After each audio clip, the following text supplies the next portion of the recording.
Good afternoon from Uninvolved Living. Today I'm going to be putting in the fig tree guild and I'm going full Hugelkultur on it. Hello from Uninvolved Living, this is Troy. So we're getting ready to build up and install the fig tree guild. So we've got our fig tree here. Some of the supporting plants are, this is goji berry. We got a couple of those. These are ready to go in. And then this is Italian dandelion / chicory. So all this is ready to be planted. And so what I'm going to do today is I am going to do a time lapse on the installation. So we won't be talking much or any of that. So we're just going to do time lapse and kind of just speed up the process. And then that way you can see it from start to finish. Thanks for watching.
All right, here we are at the start of our fig tree guild. And as you can see, the chicory, I didn't split it up when I planted it. I'll deal with that here in a little bit. That chicory is real fragile coming out of that little pot. So I'll let these get a little sturdier and then, move them. And so our fig tree is a Chicago fig. It's got one leaf. We'll see how it does.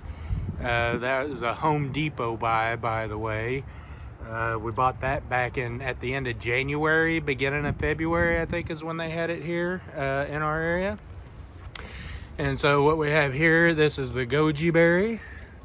One of the goji berries. Goji berries are really good for you. They got lots of vitamins in them. And we got the other goji berry over there. And I'll water everything in and we'll give you an update in a couple of weeks to see how the fig tree guild's doing. Thanks, and thanks for watching.